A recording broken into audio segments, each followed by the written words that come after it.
Bismillahirrahmanirrahim.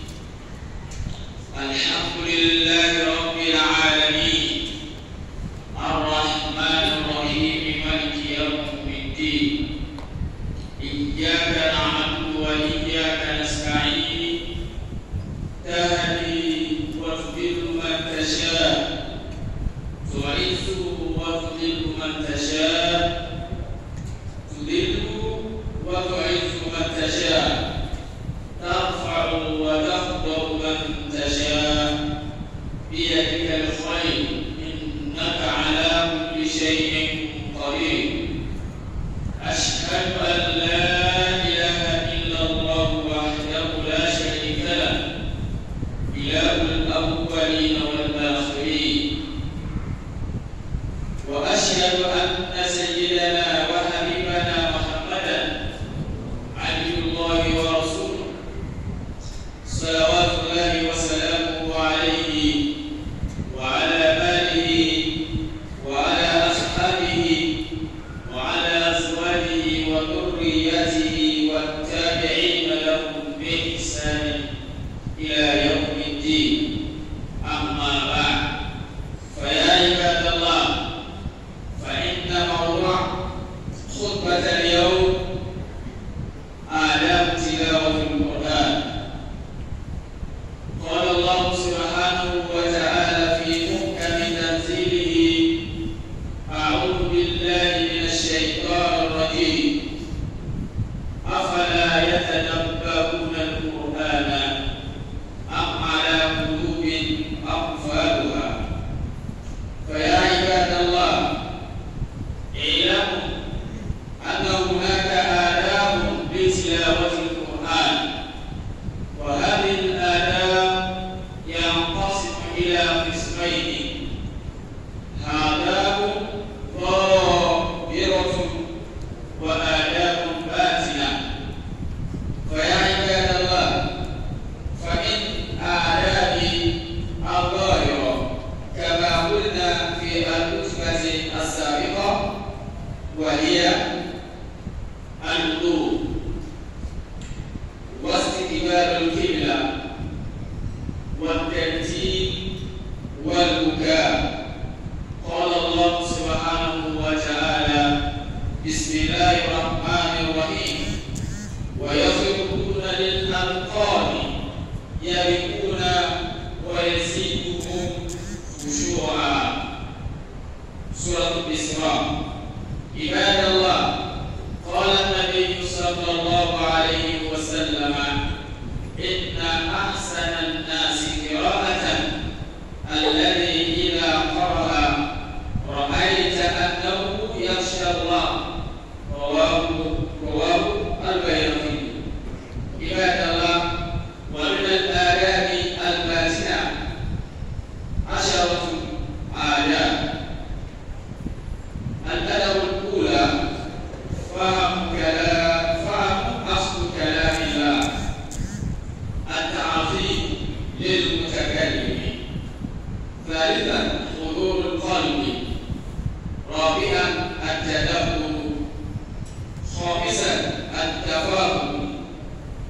سادسا: التراقي والتبرع، حتى إلى آخر الآيات. يقول الله سبحانه وتعالى على لسان نبيه صلى الله عليه وسلم: تعلموا القرآن واقرؤوه فإن مثل القرآن لمن تعلمه فقرأه وقام به كمثل جراب محشو مسكا يفوق ريحه في كل مكان. ومثل من تعلمه فيلتفت وهو في جوفه كمثل جراب حوكى على مسك. عباد الله، يقول الله سبحانه وتعالى في محكم تنزيله: ورتل القرآن ترتيلا.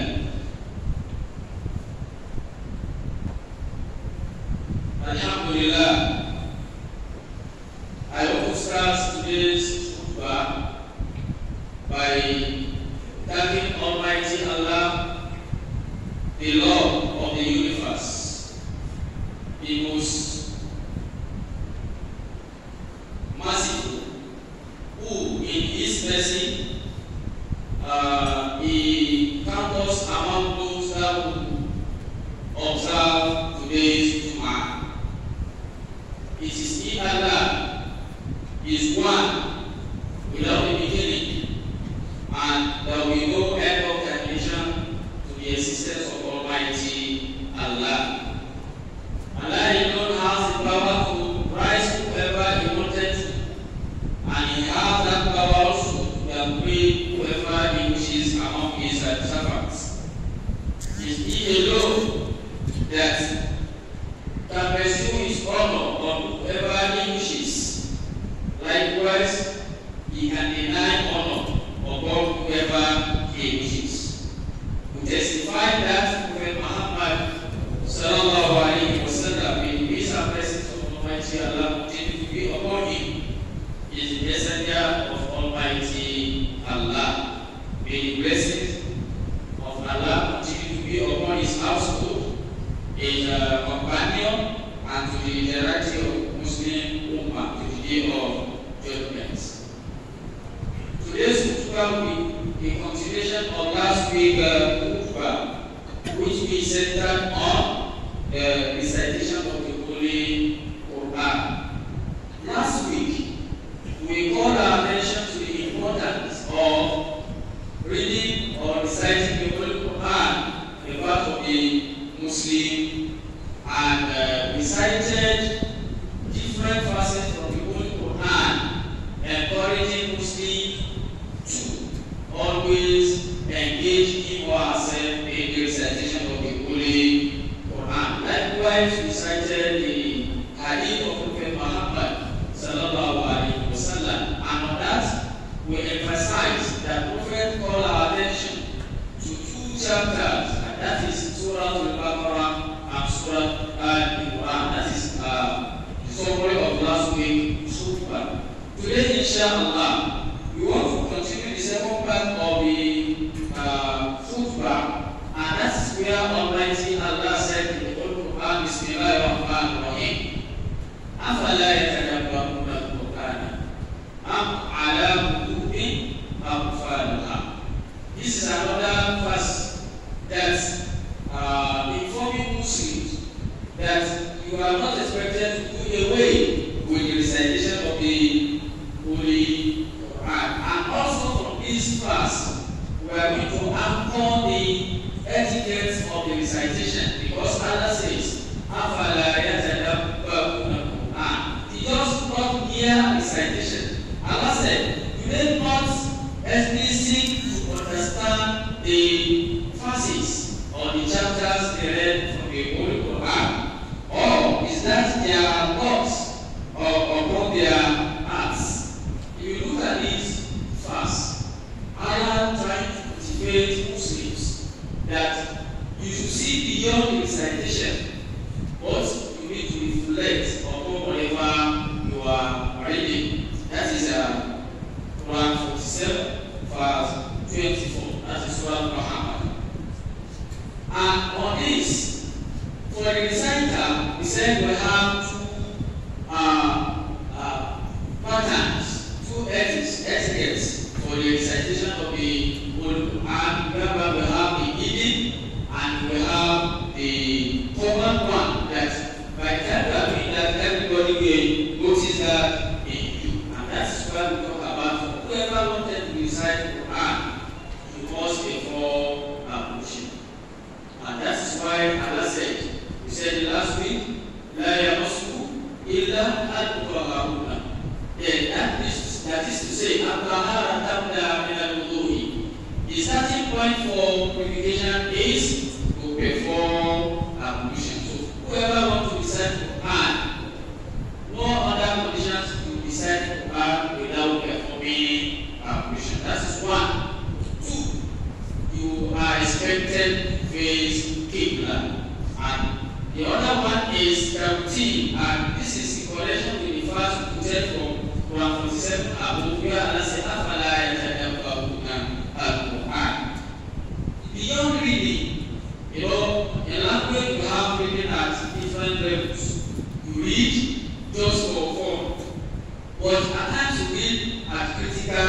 level. Whoever take Quran common and want to recite Quran, you are expected to think and reflect about whatever verses you are reading. Don't just be mere reading. And the last one is al-Bukhari. You will, by the time you are reading the Quran. Most importantly, when you are reading the verses, where Almighty Allah emphasizes is punishment. That's why Allah said, Bismillahirrahmanirrahim. وَيَخْرُقُونَ الْأَذْقَانِ يَبْكُونَ وَيَزِيدُهُمْ خُشُوعًا. Meaning, and therefore upon their faces weeping, and it increases them in humble submission. This can be found in Quran 17, verse 109.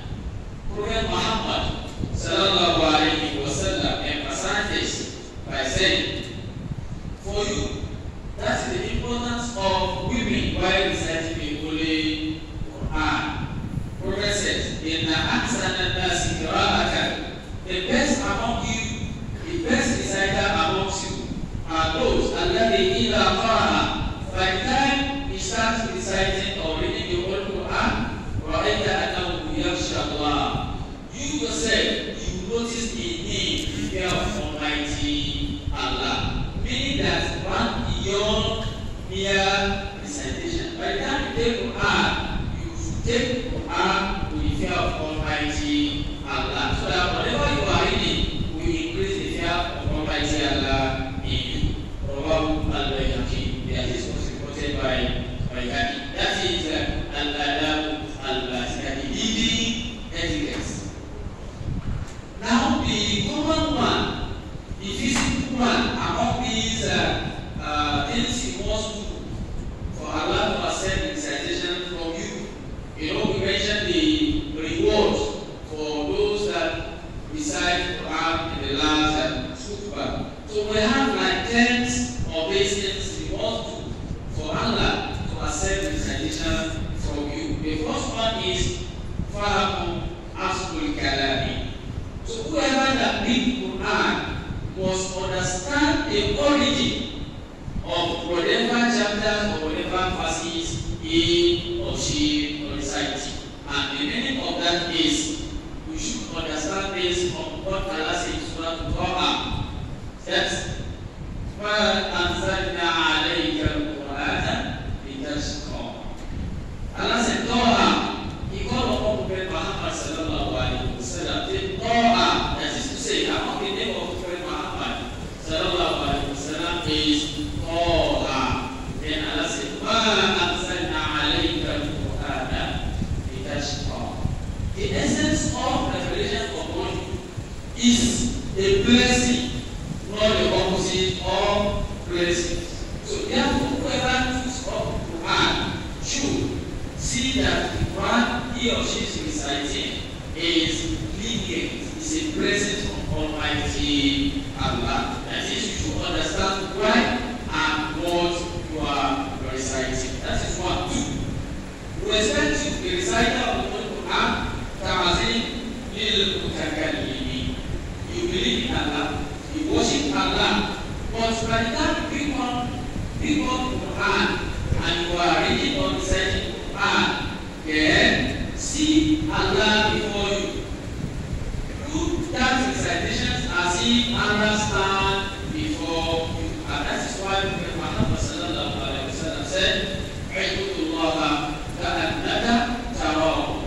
Allah is invisible, but to do this is to honor, and by the time you honor the Holy Quran, you honor the Almighty Allah. So by the time you become is beyond reading. These are the things we expect you to do as a good Muslim. By the time you read Quran, imagine another hadith. They said, "We are not much after the number of Quran you recited. The number is not important to us. What the lesson, the reflection about what you read is more important to Almighty Allah." So for you to say, "I recite Quran every day," is nothing before Allah. What are the things you learn? Did you reflected on what you read from the Holy Quran? That is important to Almighty Allah. This is information which refers to 10 after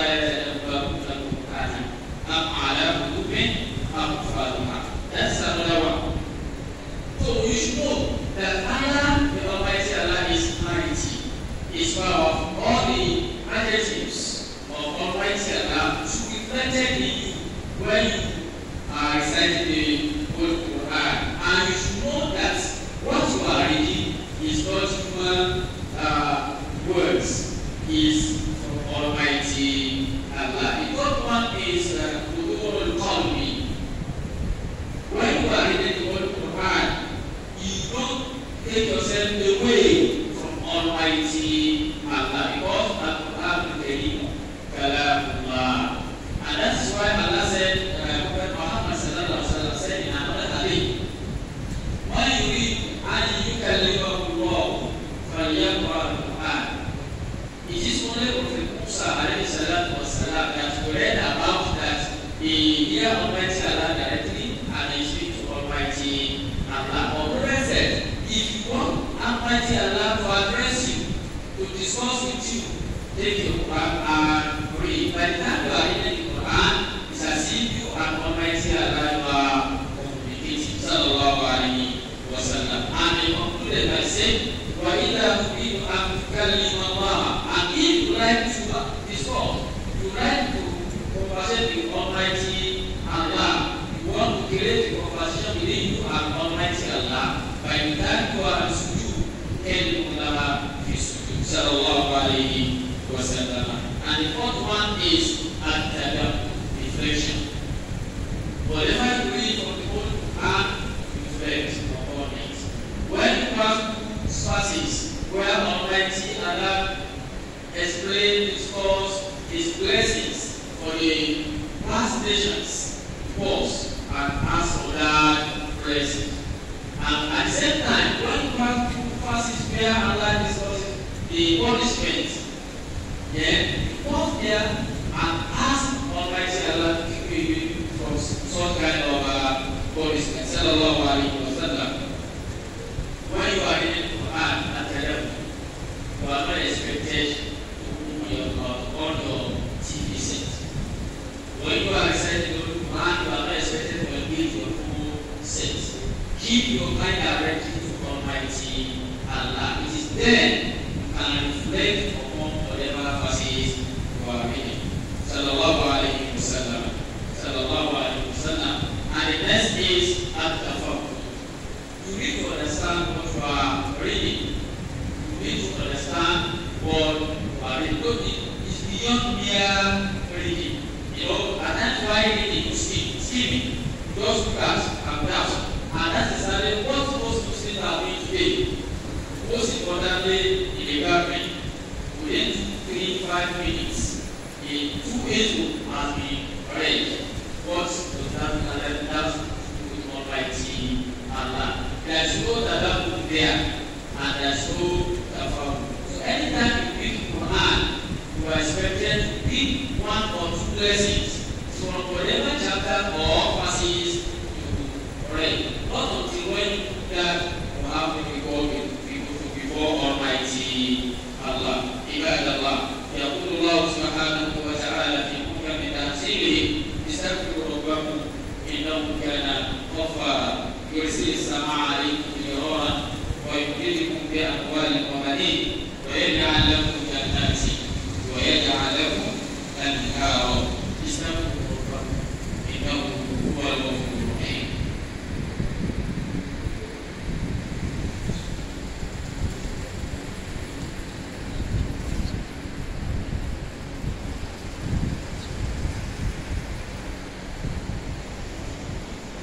الحمد لله رب العالمين الرحمن الرحيم مالك يوم الدين أشهد أن لا إله إلا الله وحده لا شريك له وأشهد أن محمدا عبد الله ورسوله اللهم صل وسلم عليه وعلى آله وصحبه والتابعين لهم بإحسان إلى يوم الدين.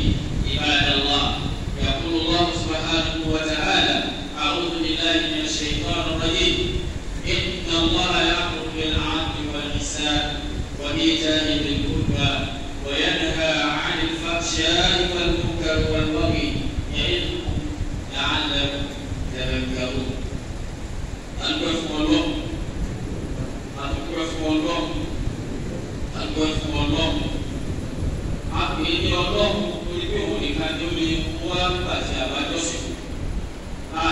Ọlọ́run níbi tí a bá ní Ọlọ́run tàbí ní ayé ṣùgbọ́n èyí pé adúgbò fún Ọlọ́run àti pé ayé sọ̀rọ̀ ẹ̀mí èyí ti dájú pé ká ní adúgbò fún Ọlọ́run ònìkan ló yẹ ọkùn tí a bá jọ́sìn lè yẹ wá ní àyè òkè rẹ̀. Adúgbò fún mi sì fi gbé orí títí máa ti dìbò àwọn láyé gẹ́gẹ́ bí bí àjáde nínú Islam tó wá kàwá pé ìṣòro jáde láti kí jimana adúgbò fún Ọlọ́run wà náà. Ẹjọ́ wá Ọlọ́run ló lè fi mọ́nà, ẹjọ́ wá sí Ọlọ́run ló lè gbéga, ẹjọ́ wá sí Ọlọ́run ló lè sọ ní ẹni. Agbára ṣe mẹ́tẹ̀ẹ̀ta yóò sọ ọ̀rọ̀ ẹni tó ti Ọlọ́run wà lọ. Àwọn àdàkejì mẹ́tẹ̀ẹ̀ta yìí náà Ọlọ́run nìkan náà ló ní agbára bẹ́ẹ̀ àbí Ọlọ́run wà náà wọ́n ṣàṣì mẹ́tẹ̀ẹ̀ta náà fún wa. Ìdàkejì mẹ́tẹ̀ẹ̀ta yìí Ọlọ́run ẹni tó ṣe fún wa. Adájọ́ kò ti sẹ́lá Muhammad tó ti ṣe Ọlọ́run wà ní. Ìṣe Ọlọ́run wá sí ní kí Ọlọ́run bá àdáni náà. Kò sí ìgbàgbọ́ tí ó ti sẹ́yìn ilẹ̀ láì ìṣe rẹ̀ fún wa. Nínú tí ó ti ṣe rẹ̀ fún wa, òun náà ní ìtẹ̀lé fúnpá ti ní látara lórílẹ̀ èdè asọ̀rọ̀ nípa ìmọ̀rìlì àti bàbára mímọ́ gbé àlùkàlì ti ṣe ọ̀rọ̀ náà. Àwa fi fúnra wa pé bí a bá ti béèrè pé Ọlọ́run fún wa nípa wípé sọ́mà méjèèjì àti ìlẹ́lẹ̀ méjèèjì àti àwọn mi àmì yẹ owó sàkà tó bá sọ́mà abẹ́ ní kẹta tó dé ìlẹ́lẹ̀. Àwa ní wa pé a bá tó kọ̀ láti dáadáa lọ́nà bá ní kí kíkẹ́ rẹ̀ kó di ìmọ́lẹ̀ nígbà bá ti sọ nílé ẹ̀kọ́. Ìyọ́padà wà bá pàdé pé kò sí kẹta tó bá sọ́mà tó sì gba ìlẹ́lẹ̀ lójú àmì ìgbé kò àmì ní nàlẹ́ lọ́lọ́sìn ìṣòfò àdìmúsọ́nù pé Allah nuru samawati wal ard. Ẹnu gbígbà ìpínlẹ̀ náà wà tọ́lá rẹ̀ tó kún ní ìmọ́lẹ̀ sábà méjèèjì àti ìrẹ́lẹ̀ méjèèjì kí la fẹ́ jáde lára rẹ̀. Ó sọ pé kò sí ti jẹ́ sábà kò sí ti sì jẹ́ ìrẹ́lẹ̀ tó ju bàbá mẹ́kọ̀ọ́ lọ́wọ́ bá àdìmọ́bí kankan tó ju àtọ̀káàdì.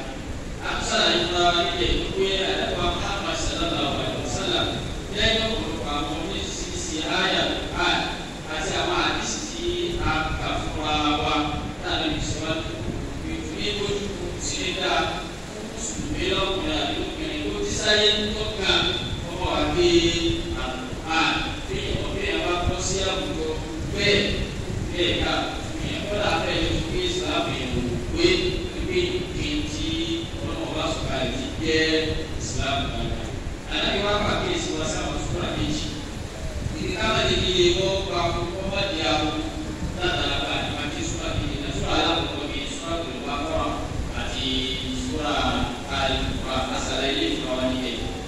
Lẹ́yìn bá àṣàlàyé lẹ́yìn, àwọn ìgbé ìjọ bẹ̀rẹ̀ náà ní pé akẹ́kọ̀ọ́ à wọ́n ṣe ń tà ní ìlànà àti ìkó ẹ̀sán tá a kà fúnra wa nílẹ̀ ètò bẹ́ẹ̀ wá dé dàbí tí ó dé bẹ́ẹ̀ náà tí wọ́n máa jẹ́ ẹ̀sán pẹ̀lú wá ní àkókò ṣé gbogbo wa tá a kẹ́ àlùkò àmì náà lára ọ̀gá aládà wọn àbí ẹ̀rù ní kankan àlùkò àtúwá ní ọjọ́ wọn máa ṣẹ̀ṣẹ̀ àkókò ṣé owó rẹ̀ ṣàkàdé òbí a sì fi fúnra wa bí àná ìṣó pé àwọn akẹ́kọ̀ọ́ àti ó sì pẹ̀lú àlùkò àdìgbà lóye àmà nínú tó sì pẹ̀lú àlùkò àmà náà ní àlùkò àtẹ̀lé ìyẹn ní pé bébè àti rẹ̀ àlùkò àwọn bàbá fẹ́ wà nínú tí àlùkò àlùkò sí pẹ̀ ọba àdìgbà lóye àmà àkàkùtù àwọn ẹ̀kọ́ bẹ́ẹ̀ tí sira Muhammad ila kale sallallahu alaihi wasallam pada pagi awam maya awam Rasulullah Muhammad sallallahu alaihi wasallam itu siapa ini kan maka kan Quran maka ki kan lebih dua dosa sikit pada dua wilayah itu kan atau ada kembali Quran ada lain aku set sebab berani ayat itu ada di sini ada di sini kira-kira afala yatadabbaru al-Qur'an am ala qulubin aqfalha kí ó ṣe ìkọ́mọ ènìyàn mùsùlùmí tí ẹ bá ń sábà nípa ẹ̀kí ọlọ́wọ́ apá àdìgbò wa bí bàtà àjọ kìí àwọn ẹni tí wọ́n kíkọ́ láti ọ̀pá máa kú sí tó rìfúlẹ́kì máa ti ké bí bàtà àfi àgbàdà kù di tàbí ti ọ̀pá ẹni. ó sì gbàgbé pé ẹni wọ́n fẹ́ kúrò nínú tọ́lọ̀ sọ yìí àtọwọ́ pípa àgbà àdìgbò àwọn sàlàyé fúnra wa bẹ́ẹ̀ náà pé àwọn akẹ́kẹ́ bẹ́ẹ̀ ní wọ́n fúnra wa tá a lọ bá sì kú ìgbà pé àlùkò àwọn ọmọ ìlú ẹni tó bá kí àlùkò ọ̀wọ̀ wà ní mímá sí àlùwàlá ojú ọ̀gbọ́dọ̀ tí ọ́ ẹ̀kú tí gbọ́dọ̀ wá gbà ọ́ kó o sì gbọ́dọ̀ bàbá àwọn tí wọ́n wà ní òkú ọ̀fẹ́ kí àkókò ọmọ wà ní àlùwàlá bọ́ wá sí ké lọ àlùwàlá bá ti já ìtọ́jà fún àlùwàlá fún àlùwàlá kì í ṣe. ẹlẹ́ẹ̀kejì òun ni pé gbogbo wa yóò dá báyìí kú tá a máa kí àlùwàlá yóò ti dá fún wa ká kó sí kíbla ló jẹ́ ọ̀pọ̀lọpọ̀ àwọn tí wọ́n máa ń ṣe wọ́n máa ń wà ní kóòtù nínú ilé wọn ní lọ́fíìsì ní ọ̀kadà nígbà tí wọ́n wà wà bí àlùbá ẹ̀kọ́ ládàbí ẹlẹ́kìtì. ẹlẹ́kẹ̀ẹ́ta ni ó gbẹ tí wọ́n jẹ́ àlùbá àti ìfẹ́ ké àlùbá àti ìfẹ́ ké àáké pẹ̀lú pẹ̀lẹ́pẹ̀lẹ́ ìgbọ́dọ̀ tó ti sábà máa gbé wọ́n ti lè kọ́ àdá ìdààmú ti ìlànà ké iṣẹ́ tẹ̀lé. àwọn nípa ilé yìí òun ló wà dábàá kí àlùbá ìka sùn pàtàkì lọ nígbà tá a bá kọjá ìdọ́rọ̀ tó kó ìyá àwọn ìyá rẹ̀ tí tó gbé eléyìí ṣẹlẹ̀ sí ìbẹ̀rù ọlọ́run tó wà lára ẹ̀ tó fẹ́ kí àlùbá síwájú tó fi máa gbé àlùbá yìí.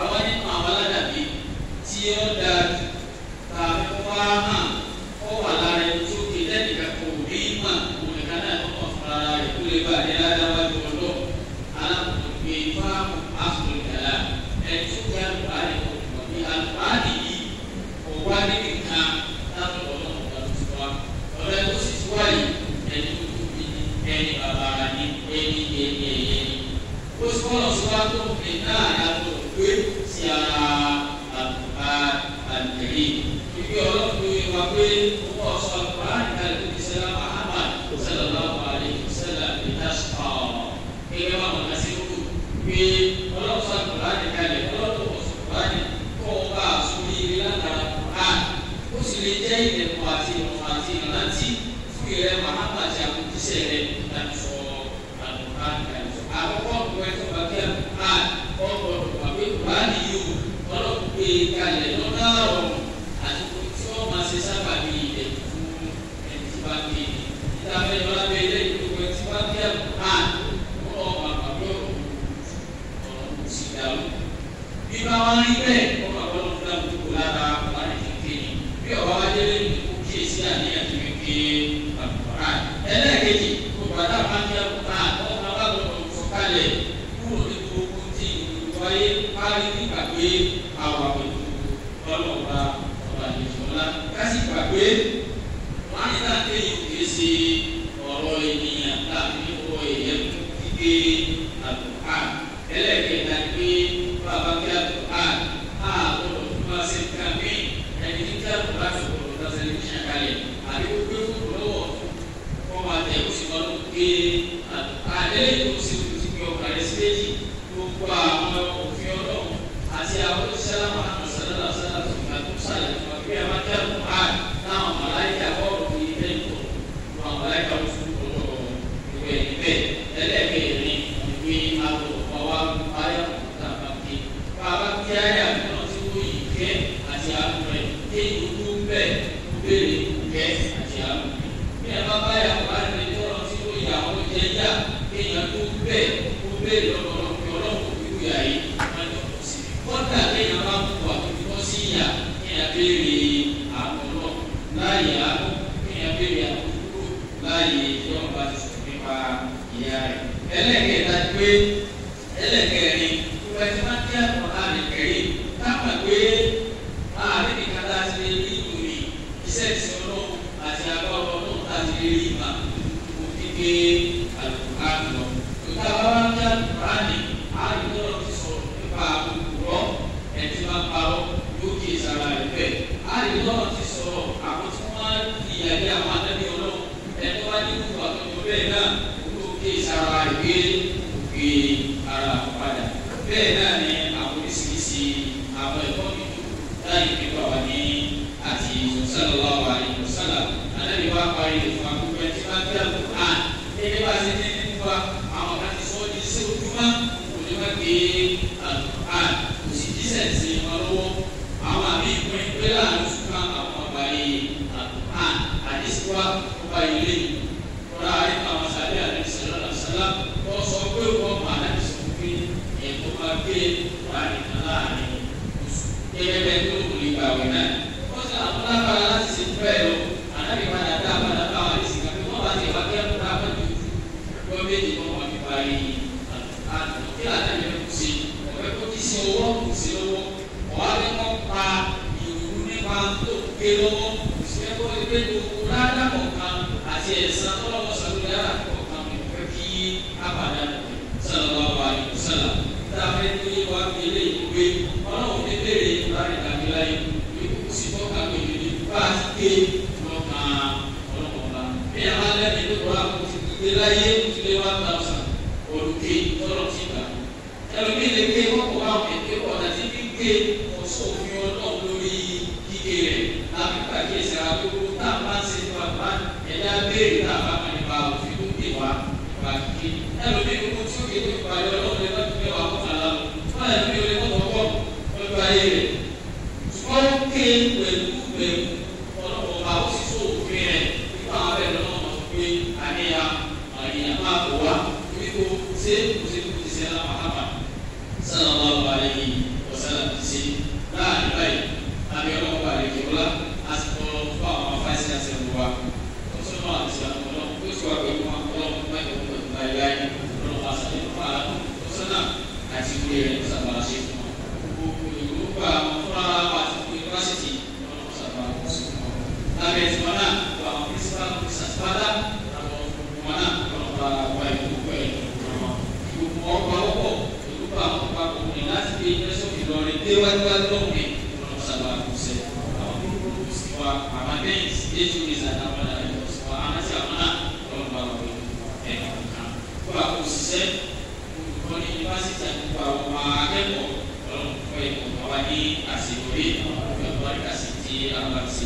lábẹ́ bẹ́ẹ̀ náà àwọn ti ẹ̀ bí àdéhùn tó wọ̀nyí àwọn ti ẹ̀ níwèé ìlú ẹ̀kọ́ káwá náà dájú wa àwọn ti ẹ̀ àsìkò àti nàìjíríà lápapọ̀ ọlọ́mọ ẹ̀kọ́ dà ọlọ́mọ ẹ̀kọ́ bàjẹ́ ibi tí ara ní àwọn adébáyé ṣètò lágbára láti sàmù àtọ́nà ó wá fẹ́lẹ́ ìpadà kábíyèrí àwọn ẹ̀ka ọlọ́mọ sàṣẹ́bẹ̀ fún wa bẹ́ẹ̀ náà àwọn ti bàbá wa ti fi máa ọlọ́mọ sàbà òkè fún wa ọlọ́mọ bá tó sì fún wa alẹ́kùn tó sọ̀rọ̀ ọlọ́mọ sàbà sí fún wa gbogbo àwọn òṣìṣẹ́ láì tu òṣìṣẹ́ yunifásitì tá a bá jíjẹ àti yunifásitì yìí yorùbá ìkọ̀ọ̀kan wa náà ọlọ́mọ sàbà ṣe gbogbo ẹ̀tọ́ alẹ́ tó bá tọrọ àdúrà ṣàbà àdúrà ربنا لا تؤاخذنا إن نسينا أو أخطأنا ربنا ولا تحمل علينا إصرا كما حملته على الذين من قبلنا ربنا ولا تحملنا ما لا طاقة لنا به واعف عنا واغفر لنا وارحمنا أنت مولانا وانصرنا على القوم الكافرين اللهم ربنا آتنا في الدنيا حسنة وفي الآخرة حسنة وقنا عذاب النار قوموا إلى صلاتكم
الحاكمين.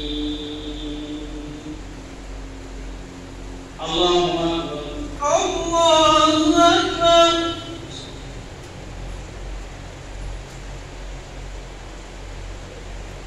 سمع الله لمن حمده. ربنا ولك الحمد. الله أكبر. الله أكبر.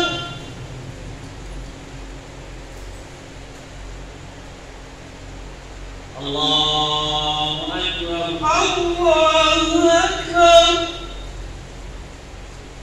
الله أكبر. الله أكبر.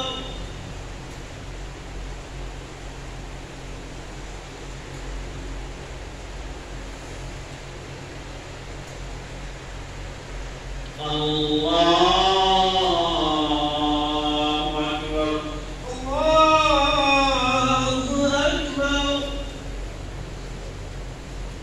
الحمد لله رب العالمين الرحمن الرحيم مالك يوم الدين إياك نعبد وإياك نستعين اهدنا الصراط المستقيم صراط الذين أنعمت عليهم غير المغضوب عليهم ولا الضالين.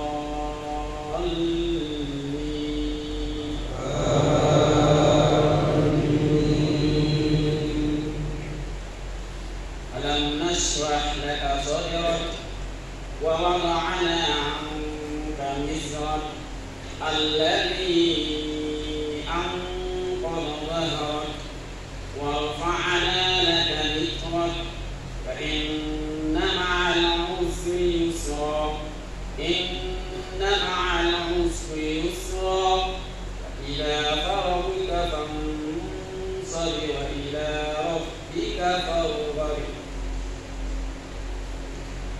الله أكبر. الله أكبر.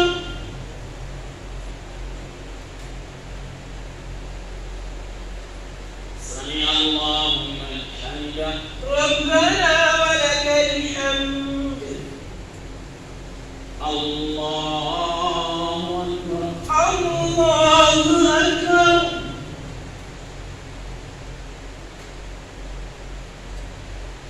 الله أكبر. الله أكبر. الله أكبر.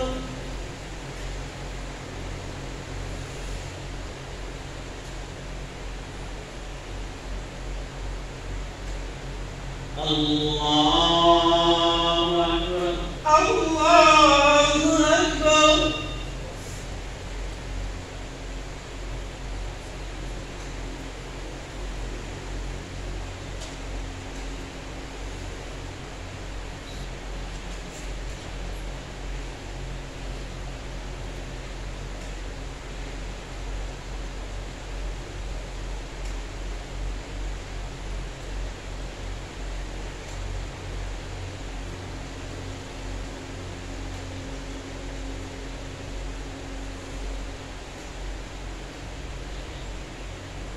السلام عليكم ورحمة الله.